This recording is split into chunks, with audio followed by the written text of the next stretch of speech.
우리 디모데 후서를 읽어나가면서 말씀을 받고 있는데 맨 마지막 부분입니다. 사실 결론은 끝이 났고요. 지금 오늘 읽은 본문 말씀은 바울의 어떤 개인적인 환경 상황도 알리고 또 부탁도 하는 그런 부분입니다. 그래서 바울에 대해서 좀 생각하기 원하는데요. 바울은 어떤 사람이었을까요? 성경에 보면 구약에서는 아마 모세에 대한 인포메이션이 제일 많이 나온다고 한다면 신약에서는 두말할 것도 없이 바울인데요. 왜냐하면 신약 성경 27권 중에 13권을 바울이 썼고요. 또 사도행전 28장으로 되어 있는데 초대교회 역사인데 9장부터는 거의 바울의 얘기거든요. 바울의 선교 역사란 말이죠. 그래서 실질적으로 신약 성경의 반 이상이 바울과 관계된 그런 내용이에요. 그래서 사실 다른 어떤 사람보다도 바울의 어떤 그 컴포스 픽처를 우리가 그릴 수가 있을 것 같은데, 우리가 가지고 있는 바울에 대한 지식 가지고 한번 바울이 어떤 사람인가 한번 표현해 보세요. 어떤 사람일까요? 제가 몇 가지 단어로 그냥 생각나는 거 그냥 캡처해 봤는데요. 첫 번째는 굉장히 사역 중심적인 사람이었을 것 같아요. 타스크 오리엔티드 된 사람이죠. 왜냐하면 바울 선생님께서 돌아다니면서 이렇게 하신 일들 생각해 보면 그 일의 분량이 상상을 초월하는 거예요. 보통 사람들은 정말 감당할 수 없는 그런 일들을 하셨어요. 지중해 굉장히 중요한 중점 도시마다 가서 사역해서 교회를 세우고, 실질적으로 그 당시 중동 사람들이 세계라고 생각하는 중동과 온 유럽을 다니면서 모든 그 주의 사역을 위해서 그냥 정말 쉴 새 없이 달리는 굉장히 타스크 오리엔티드된 그런 사람이다, 이게 좀 생각이 되지고요. 비슷한 내용일 수도 있겠습니다만 굉장히 goal driven person이다, 목표지향적인 그런 철학을 가진 사람이다, 그렇게 생각이 돼요. 이 철학은 자기 입으로 얘기한 거예요. 빌립보서 3장 보면 형제들아, 나는 아직 내가 잡은 줄로 여기지 아니하고 오직 한 일, 즉 뒤에 있는 것은 잊어버리고 앞에 있는 것을 잡으려고 표대를 향해 그리스도 예수께서 그리스도 예수 안에서 하나님 위해서 부르신 부르심의 상을 위해서 내가 달려간다. 난 뒤에 것은 신경 쓰지 않는다. 내가 오직 희망하는 것은 앞의 일이고, 더 궁극적으로는 예수 그리스도 안에서 하나님께서 내게 주시겠다고 말씀하신, 약속하신 그 상급이다. 항상 목표지향적이었어요. 그래서 철저한 계획을 가지고 삶을 이렇게 디자인하신 거를 여러 군데서 살펴볼 수가 있어요. 예를 들면 로마서 쓰실 때 고린도에서 아마 쓰셨을 텐데, 내가 지금은 성도들이 헌금해 준 거 가지고 예루살렘에 가서 성도들 돕는 일을 할 터인데, 그 일을 마친다면은 로마를 방문하게 될 것이고, 로마를 방문해서 복음을 나눈 다음에는 서바나 스페인에 가서 내가 복음을 전할 계획을 가지고 있다. 그러니까 몇 년 앞에 계획을 철저하게 세워놓고 어떻게 해야 내가 복음 사역자로서 효율적인 열매를 맺을 수 있을까? 깊이 있게 사고하고 계획하고 목표를 세워놓고 그 목표를 이렇게 히트하기 위해서 한두 개는 게 아니죠. 에베소 장로님들에게 밀라노 항구에서 부르셔서 말씀하실 때도 주께서 내게 주신 바 이방인들에게 복음을 전하는 그 사명을 끝마치려 하면은 나는 내 생명을 조금 더 아까운 것으로 여기지 않겠다. purpose driven, goal driven의 티피컬한 아주 그냥 전형적인 그런 말을 입에 달고 다는 그런 사람이고요. 굉장히 그 머리 중심적인 사람이었던 것 같아요. 서신서 보면 알 수가 있죠. 말씀드린 것처럼 13권의 책을 쓰셨다고요. 근데 지금처럼 무슨 책 쓰는 게요, 이렇게 컴퓨터로 해가지고 썼다 지웠다 하는 그런 시대가 아니에요. 거의 대서인이 있거든요. 그냥 내가 가지고 있는 생각을 말로 전달할 수 있어야 대서인이 이렇게 파필러스든지 아니면 뭐 가죽 피지에다가 이렇게 써야 되는 그런 시대예요.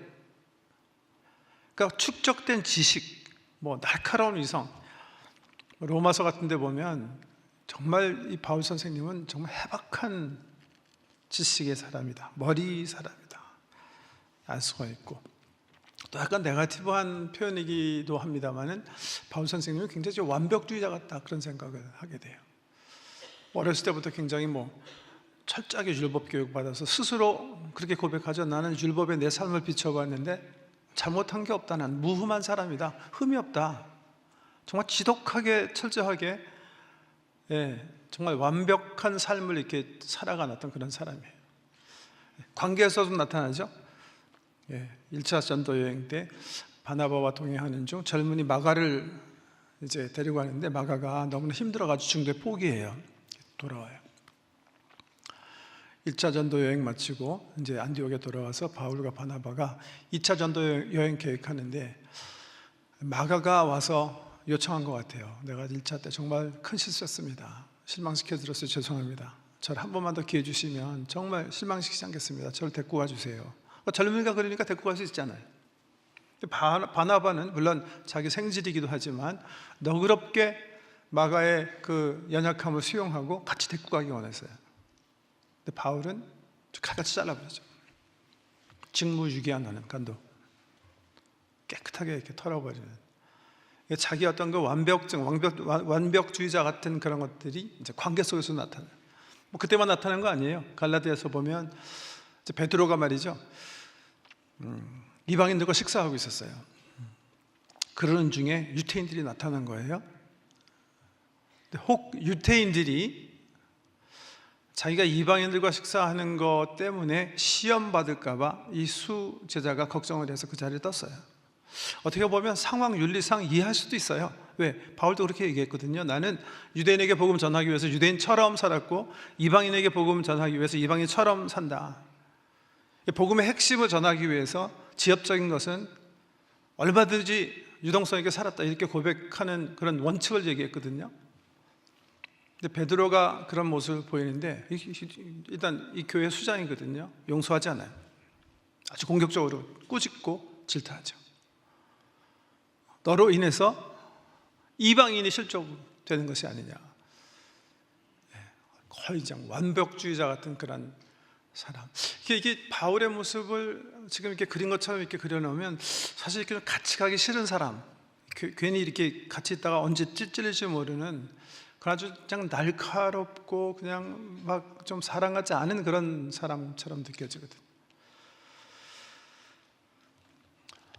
근데요, 바울의 삶을 이렇게 바울의 어떤 그 행적들, 사도행전도 보고 또 그가 쓴 서신을 연대별로 이렇게 쫙 나열해 놓잖아요. 그러면 바울의 삶 속에서도 정말 변화가 있었다 이런 것을 감지할 수가 있어요. 말씀드린 것처럼 디모데후서는 바울이 30년 사역 마칠 즈음 정말 이렇게 성숙해져서 이제 참수를 눈앞에 두고 마지막을 쓴 글이거든요. 특별히 마지막 장 보면 이제 퍼스널, 개인적인 문안이고 인사고 뭐 부탁이고 하는 그런 글들인데 이 속에서 보면 다른 어떤 서신보다, 이를테면 데살로니가 전후서 초기 이런 서신보다는 훨씬 더 인간미가 이렇게 드러나는 바울을 살펴볼 수가 있어요. 그래서 오늘은 바울 변론 시간이에요. 바울의 인간미 관점에서 마지막 쓰신 서신을 좀 살펴보고, 저는 이게 이제 바울도 성숙, 뭐 바울이 사도라고 해서 무슨 예수님 만난 그 순간부터 성숙한 사람 아니잖아요. 성숙한 어떤 그런 관점에서 바울의 그런 모습 좀 이렇게 살펴보기 원합니다. 본문을 그렇게 정리해 봤는데요, 서신 속에서 느낄 수 있는, 오늘 디모데후서 4장에서 느낄 수 있는 바울의 인간미, 첫 번째, 동역할 줄 아는 사람이에요. 동역할 줄 아는 사람. 이 바울 초기 서신 보면 사실 사람이 등장하지 않아요. 옥중 서신에도 마찬가지고. 근데 후기 서신에 두드러지게 나타나는 것이 있어요. 사람 이야기. 혼자 일하던 바울이 점점점 동역을 귀하게 생각하고 함께 일하는 사람으로 변화되어졌다, 이렇게 얘기할 수 있는 거죠. 오늘 성경 말씀 보면 사람 이름이 여러 개 나오죠. 사실 우리한테는 다 낯선 사람들이니까 기억할 필요도 없고 어려운 이름들인데 17명 기록하고 있어요. 마지막 인사 부분에 다 함께 동역하던 사람이에요. 물론 데마라는 사람, 지금 데살로니가 아마 고향으로 돌아가서 이제 복음 사역에 관계 안 하는 것 같고, 알렉산더라는 사람, 옛날에는 아마 주님 안에서 형제였는지 모르겠는데 지금은 본격적으로 복음을 대적하는 사람, 이런 사람 두 사람 나오고요. 나머지는 다 누구예요? 다 동역자들이에요. 물론 이 외에도 동역자가 굉장히 많아요. 근데 중요한 동역자들일 거예요. 함께 일할 줄 아는 바울. 여러분, 한 사람의 능력은 그 사람의 지적 능력에 비례되지 않아요. 오히려 그 사람이 동원할 수 있는 사람의 숫자에 비례하는 거예요. 한 사람이 아주 똑똑해서 뛰어난 지성을 가지고 생산할 수 있는 멋진 일을 할 수 있다고 생각하더라도, 혹 그 사람이요 다른 사람보다는 조금 지성적으로 모자란 면이 있더라도 그 사람이 100명을 동원해서 함께 일하게 할 수 있고 함께 생각할 수 있게 한다면 그런 사람의 능력은 무제한 동력의 파워인 거예요. 한 사람이 굉장히 이일 중심적이고 목표 중심적인 것도 중요하지만 정말 중요한 것은 함께 일할 수 있는 시너지를 창출해낼 수 있는가. 이것처럼 중요한 거 없어요. 시너지 창출하시는 분들의 특징은요, 항상 주변의 사람들에게 에너지를 주는 거예요. 에너지 기부예요. 동력하지 못하는 사람의 특징이 뭔지 아세요? 1년에 한 번씩 꼭 싸우는 사람들이에요. 동력이 안 되는 거예요. 항상 상처를 창출해내기 때문에 관계 속에 결국 모든 동력이 깨어져 버리는 거예요. 힘없는 그런 사람이 되는 거죠. 정신병동에 가면 굉장히 수용되신 분들이 불안정하기 때문에 많은 인원들이 이분들이 혹시 일으킬 수 있는 위험에 대비해서 대기해야 될 것 같이 생각이 드시죠? 그렇지 않대요. 제가 그 이유를 물어봤더니 이분들이 어려운 일을 만들어내더라도 항상 산발적이래요. 같이 동력하지를 못한대요. 공동으로 일어나서 함께 일을 도모하지 못하기 때문에 그렇게 많은 인원이 필요하지 않다는 거예요. 건강한 사람일수록 동력이 가능한 거예요. 건강하지 못한 사람은 항상 관계 속에서 다툼을 불러일으키는 거예요. 건강한 사람은 주변의 사람들에게 에너지를 자꾸만 줘서 일을 하게 만드는 사람이에요. 그러지 못한 분들은 항상 김세게 하는 사람들이에요. 일하려고 하는데 에너지를 썩업하는 사람들, 동력하는 사람들이 되어야 되는 거고요. 잘 아시는 분들은 이제 고린도 교회 얘기 드릴 수 있는데 잘 아시죠? 고린도 교회는 정말 성령의 역동적인 역사가 아주 왕성하게 많이 나타난 교회예요. 그럼에도 불구하고 아마 바울이 소개하는 교회 가운데서는 제일 어렵고 제일 미성숙한 교회로 판단받아요. 역시 그 이유가 뭐예요? 동력이 가능하지 않은 교회예요. 갈라져 있는 교회예요. 항상 편 분당 가리기에 열심인 교회예요. 실력 없는 인생, 실력 없는 공동체죠. 근데 바울은 보면요, 후기에 보면 굉장히 동력자 중심적인 어떤 그런 그 서술과 고백들을 하는 것을 볼 수가 있고요. 두 번째는 역시 동력의 비결이라고 할 수 있는데, 이제 위임할 줄 아는 사람, 누가 동력하는가? 위임이 가능한 사람이에요. 무슨 말이냐면 남을 신뢰할 수 있는 사람. 오늘 우연히 주보에 보니까 우리 엄영음 선교사님 이번 주 우리 후원 선교사님 기도 대상인데요. 엄 선교사님 제 학교 후배예요. 이거 자기가 들으면 좀 실망하겠지만 저희가 학교에 있을 때 후배로 올 때 야 이거 목회하겠나 막 우리가 그랬어요. 야 엄전 너 그냥 그 뭐 여행사 하는 게 어때? 뭐 우리가 장난으로 하도 이 뭐라 그러죠? 세상만 영막 무슨 이렇게 돌아다니는 걸 너무 좋아해가지고 정말 탁월하게 하세요. 정말 탁월하세요. 아프리카 남부 대륙에 가면 엄 목사님의 어떤 그 영향력을 실감할 수가 있어요. 대단한 지역 어떤 영향력을 가지고 사역하고 계세요. 운영하시고 지원하시는 과원도 한 30여 개 되고 학교도 굉장히 많고 뭐 교회, 뭐 공장 할 것 없이 축구팀, 뭐 청소년 학교 등등 뭐 보통 사람으로서는 감당할 수 없는 크기의 사역을 감당하세요. 제가 가서 보니까 그 비결이 바로 이거더라고요. 위임. 보통 선교사님들은 가가지고요, 예를 들자면 다 그렇다는 건 아니고요, 과원 하나 세우시잖아요. 그럼 자기가 원장해요. 그 원주민은 총무예요. 그 항상 감시하는 거예요. 총무가 언제 뛰어먹나, 언제 내 뒤통수 칠까, 항상 감시해야 되는 거예요. 근데 엄선교사님 보면 이렇게 일을 하시더라고요. 과원 세우면 그 원주민한테 당신이 원장이야. 또 세우면 당신이 학교 교장이야. 자기는 항상 뒷전에 물러나는 거예요. 그래서 보니까요, 원장이랑 교장 선생님들이 그냥 엄선교사님 바지끄라이만 잡고 있어요. 사기칠 생각을 하지 못하고 제발 저를 버리지 말아주세요. 위임의 파워예요. 이게 믿어주는 거예요. 나는 네가 할 줄 믿는다. 다 맡기는. 너는 안 띄어먹을 사람이야. 넌 하나님의 자녀이기 때문에 절대로 못된 짓을 안 할 거야. 믿어주니까 사람이 되는 거예요. 믿어주는 만큼 되는 거거든요, 원래. 우리 예수님 보세요. 베드로. 야, 이거 정말 이 믿을 만한 인간입니까? 이거 수제자라고 그냥 옆에서 3년 동안 열심히 키웠는데,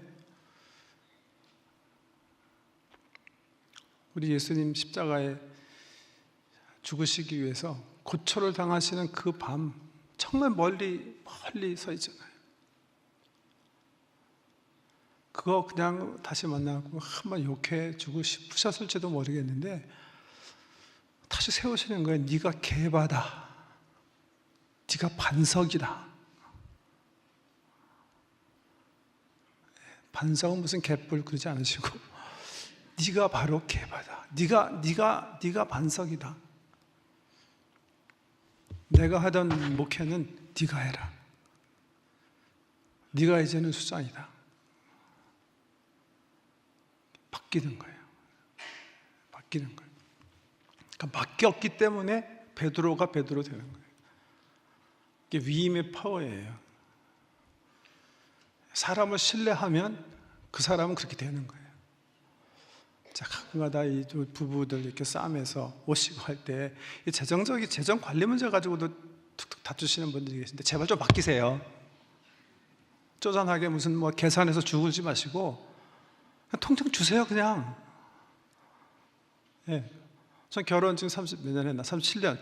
통장 바뀌더라도 안 떼어먹더라고요. It's okay. 그 뒤에서 자꾸만 이렇게 뭐 보고 관찰하고 그러지 마세요. 그러니까 자꾸만 그렇게 되는 거예요. 율법으로 대하기 때문에 율법적이 되는 거예요. 믿고 대하면 믿을 만한 사람 되는 거예요.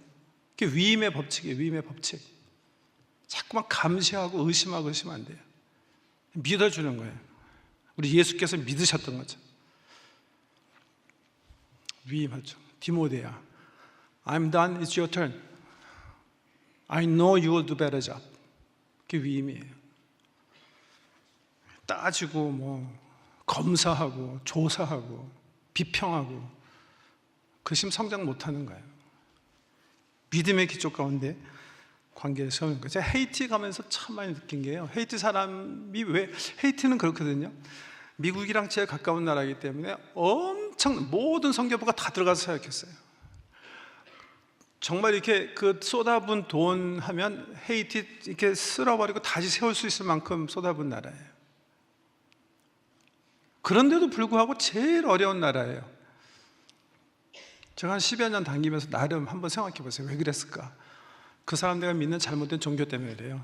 부두, 정말 나쁜 종교예요. 왜? 불신을 조장하는 종교예요. 아침에 일어나면 내 집 앞에 나무 위에 어떤 놈이 당복 이렇게 걸어놨어요.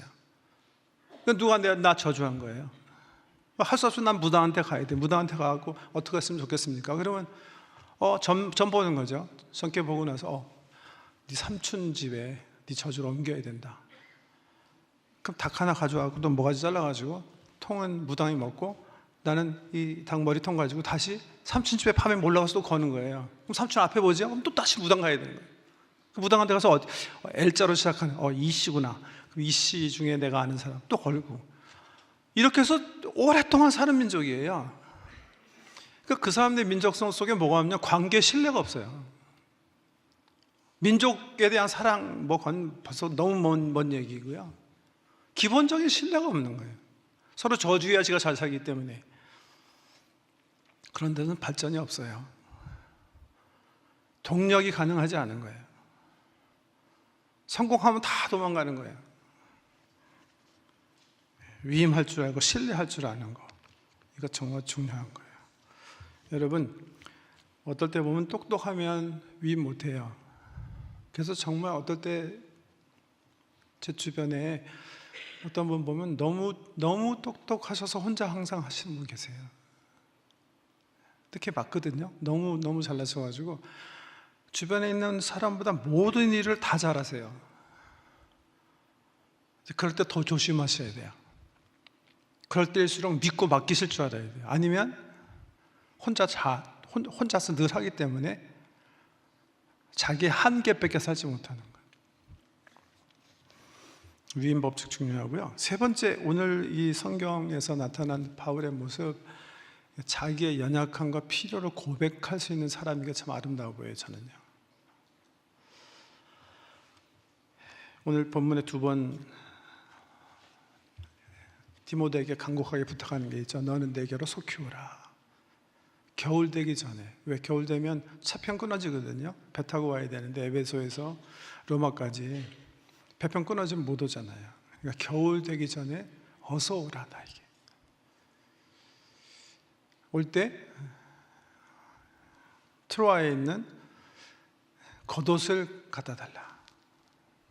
그리고 거기에 내가 둔 책도, 가죽책이 있는데 그것도 갖다 달라. 자기의 필요를 이제 삼중적으로 얘기하신 거예요. 육체적인 필요에 따라서 내가 겨울이 이제 돼서 추울 수 있으니까 겉옷을 갖다 달라. 또 심적인 어떤 그런 정신적인 필요가 있으니까 내가 감옥에 있을 때 읽을 수 있게 책을 갖다 달라. 또 심리적으로 내가 지금 누가밖에 없어서 굉장히 많이 외로우니까 너도 속히 오고 가능하면 마가도 보내달라. 간간히 슈퍼 크리스천, 그러니까 슈퍼 영성 거장들을 보면 그런 거 있지 않습니까? 춥기는 왜 추워? 내 성령의 불길이 내가 활활 타오르는데 아니 외로운 게 왜 외로워? 예수 믿는 사람이 예수께서 함께 계시는데. 여러분, 성경에 보시면 하나님께서 우리를 만드실 때 G-shape, 하나님 아니면 채워지지 않는 공간으로 영혼에 두셨어요. 파스칼이란 말이죠. 근데 성경을 자세히 살펴보면 하나님께서 우리를 만드실 때 P-shape도 두셨어요. 사람이 아니고서는 채워지지 않는 외로움을 느끼게 하시는 거예요. 하나님께서 아담 만드시고 혼자 있을 때 보면서 뭐라 그러셨죠? 아담이 혼자 있는 것이 좋지 못하니. 하나님의 관점에서 좋지 않게 만드신 거예요. 함께 있어야 좋은, 내 외로움이 해결되는. 바울이 하나님 사모하고 나타나신 주님 사모하고 있었어요. 근데 주님만 사모하지 않았어요. 사람과의 교제도 갈망하고 있는 거예요. 이게 사람이에요. 하나님께서 그렇게 만드셨다는 거예요. 지극히 정상적인 거예요. 육체적으로도 마찬가지고요. 정신적인 것도 마찬가지고. 한 사람으로서 자기의 필요를 뭐라 그럴까요? 투명성을 가지고 열 수 있는 그런 사람. 이런 사람들이 참 사랑 같은 사람들이다 이렇게 생각해요. 그래서 바울은 글쎄요, 초기에 보면 그런 고백, 이런 필요에 대한 어떤 요청이 굉장히 없었던 반면에 말년의 편지를 보면 더 투명성 있게, 더 인간미가 있는, 더 관계지향적인, 더 삶을 경축하는 그런 사람으로 변화된 모습을 볼 수가 있습니다. 그래서 오늘 성경 말씀 이제 결론 부분인데요.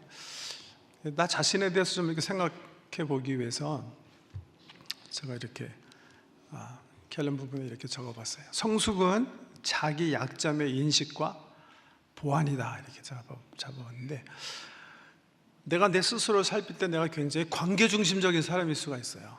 근데 관계 중심적인 사람은 굉장히 관용적이고 재미있고 남의 일에 공감을 잘하는 데 비해서 어떨 수가 있죠? 굉장히 작업 능률이 떨어지는 사람일 수가 있어요. 일은, 사역은 하나님께서 내게 주신 은사 중심적으로 하는 거예요. 근데 성숙은 어디서 나타나야 돼요? 내 약점을 인식하고 보완하는 데서 나타난다는 거예요. 즉 무슨 말이에요? 내가 굉장히 일 중심적인 사람, 굉장히 퍼포스 드리븐이에요. 그런 사람은 나의 이런 은사 때문에 내 주변 사람들이 굉장히 힘들어 하겠구나를 인식하고 더 관계 중심적인 삶, 더 유연한 축제적인 삶, 이거 안 해도 되니까 더 릴렉스 한 반대 내 약점을 인지하고 보완하는 데 있어서 성숙이 나타나요. 다시요, 잘 생각해 보세요. 사역의 탁월성은 하나님께서 내게 주신 은사를 잘 사용하는 데 있어요. 더 개발시키고. 성품의 성숙은 내 약점을 인식하고 그 약점을 보완하는 일을 하는 데 있다. 잘 기억하세요. 상대적인 거예요. 머리 중심적인 사람은요, 좀 느끼려고 애를 쓰세요. 공감하는 일에 더 신경을 쓰셔야 되는 거예요. 내가 굉장히 하트 퍼슨이에요. 그런 분들은요, 더 머리 중심적인 삶을 좀 살아보는 거예요. 그게 내 성숙에 관계된 일이다 이렇게 생각하시면 돼요. 완벽한 사람은요, 관용과 긍휼의 사람으로 변하셔야 돼요. 관용과 긍휼이 넘치는 사람은요, 더 원칙 중심의 사람으로 내 삶을 이렇게 토대를 닦아보는 거예요. 그게 성숙이에요. 성숙이에요. 집에 가서 토의해 보세요. 잘 들으세요. 왜냐하면 내가 나를 아는 것보다 내 아내, 내 남편, 내 아이 관계 속에서 나타난 내가 더 옳은 나예요. 잘 들어보세요.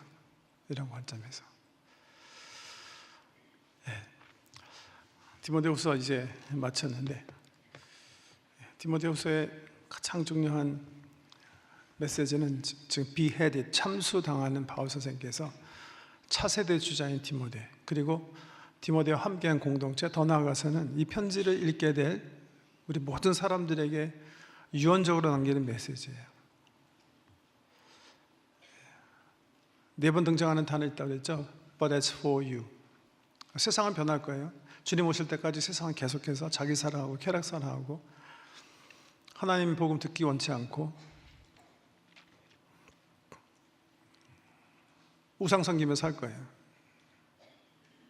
그러나 너는 But as for you. 너는 그러나 어떻게 해요? 복음을 지키고 복음을 전파하고 경건의 능력의 사람으로 살아라. 복음의 능력의 사람으로 살아가라. 이 디모데후서 마지막으로 쓰시고 하나님 나라로 떠나신 신앙의 선배 바울이 우리에게 남긴 말씀이에요. 그 복음을 뒷받쳐 주는 게 오늘 우리가 잠깐 생각해 본 성품이에요. 성품. 복음을 이해하고 복음을 수호하고 복음을 증거하는 사람이 그 복음의 전령다운 성품으로 변화되어야 되는 성숙한 하나님의 사람을. 우리가 부를 노래도 잘 아셔야 되지만 싱어 자신이 그 노래의 베어럴, 복음의 그 증거가 되는 그런 삶을 사셔야 되는 그런 관점에서 바울의 어떤 성숙성 속에 내 관계를 살펴보시고 예수 그리스도의 아름다운 성품으로 계속 빚어나가시는 저와 여러분 되시기를 주의 이름으로 축복합니다. 기도하겠습니다.